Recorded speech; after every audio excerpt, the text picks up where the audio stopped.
அன்பார்ந்த இறைமக்களே, கிறிஸ்துவின் மறுப ஜெபக்குழுவின் வாயிலாக உங்களை சந்திப்பதில் நான் பெரும் மகிழ்ச்சி அடைகிறேன். மக்களை, சந்தோஷமாக இருக்கீங்களா? நிறைவாக இருக்கீங்களா? மகிழ்ச்சியாக இருக்கீங்களா? மன அமைதியாக இருக்கீங்களா? பெரிய சனி என்று இல்லையா? இந்த நாளில் நாம் எப்படி இருக்க வேண்டும்? நம்ம ஆன்மா எப்படி அமைதி நிலையில் இருக்க வேண்டும்? நாம் அமைதியாக இருக்கிறோமா?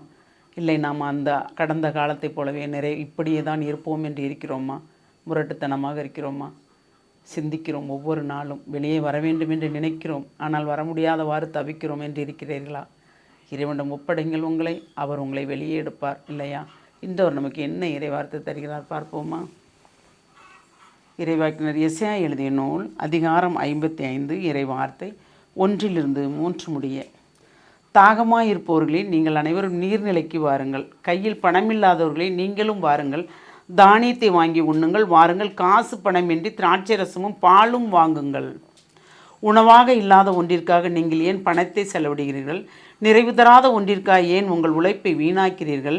எனக்கு கவனமாய் செவிகொடுங்கள், நல்லுணவை உண்ணுங்கள், கொழுத்ததை உண்டு மகிழுங்கள். எனக்கு செவிகொடுங்கள், என்னிடம் வாருங்கள், கேளுங்கள், அப்பொழுது நீங்கள் வாழ்வடைவீர்கள். நான் உங்களுடன் என்றும் உள்ள உடன்படிக்கையை செய்து கொள்வேன். தாவீதுக்கு நான் காட்டிய மாறாத பேரன்பை உங்களுக்கு காட்டுவேன். Praise the Lord. பாவ வாழ்க்கையிலிருந்து நாம் வெளியே வரும்போது அவர் நமக்கு எல்லாம் நிறைவாக கொடுக்கிறார். தாகமாயிருப்பவர்களே, நீங்கள் அனைவரும் நீர்நிலைக்கு வாருங்கள். ஆன்ம தாகத்தோடு நாம் அவரை தேடும்போது கண்டிப்பாக தூயாவின் வல்லமையால் நமக்கு புத்துணர்ச்சி தருகிறார், புது தெம்பை தருகிறார், உற்சாகத்தை தருகிறார், உறுதி தருமாவியால் பலப்படுத்துகிறார். நாம் என்ன பேச வேண்டும், ஏது பேச வேண்டும் என்று செய்கிறார். பணமில்லாதவர்களே, கையில் பணமில்லாதவர்கள் நீங்களும் வாருங்கள். தானியத்தை வாங்கி உண்ணுங்கள். வாருங்கள், காசு பணமின்றி திராட்சை ரசமும் பாலும் வாங்குங்கள். இதுகால் வரைக்கும் நாம் எப்படி இருந்தோம்? பாவத்தில் மூழ்கி இருந்தோம். பாவத்தை விட்டு வெளியே வரும்போது அவர் பணம் இல்லாட்டாலும் சரி, கையில் காசு இல்லாட்டாலும் சரி, உங்களுக்கு நான் நிறைவான உணவை தருவேன் என்று சொல்லுகிறார். எப்படி பாருங்கள், உணவாக இல்லாத ஒன்றிற்காக நீங்கள் ஏன் பணத்தை செலவிடுவீர்கள்? நிறைய பணம் செலவழித்தோம், நமக்கு அது நிறைவே தரவில்லை. ஆனால் இறைவனுக்குள்ளே வந்த பிறகு நமக்கு பணம் ஒரு பொருட்டாக தெரியல இல்லையா? உணவு ஒரு பொருட்டாக தெரியல.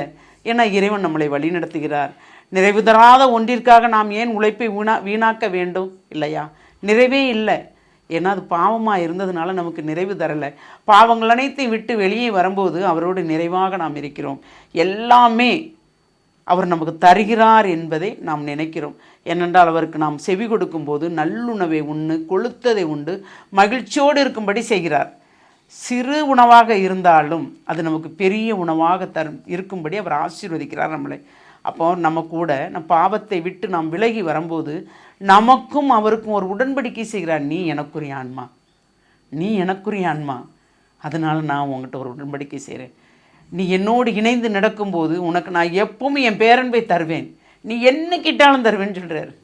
பாருங்கள், முழுமையான பாவரிக்கை விட்டு நாம் வரும்போது எவ்வளோ ஒரு பெரிய ஆசீர்வாதத்தை தருகிறார் இல்லையா? இந்த ஆசீர்வாதத்தை நம்ம இழக்கலாமா? இழக்கக்கூடாதல்லவா? அப்போ அந்த ஆசீர்வாதத்தை கேட்டு நாம் வரம் கேட்போம் இல்லையா?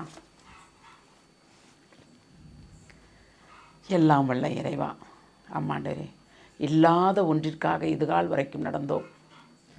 நீர் எங்களுக்கு இறை வார்த்தையின் மூலமாக அனைத்தையும் தெளிவுபடுத்தி எங்களை நிறைவுபடுத்தின அந்த கிருபைக்கு நன்றி ஆண்டவரே.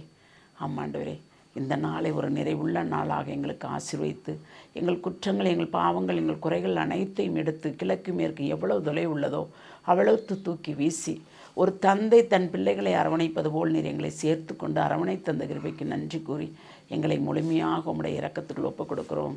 ஜெபம் கேட்கும் நல்ல பிதாவே. ஆமேன், ஆமேன், ஆமேன்.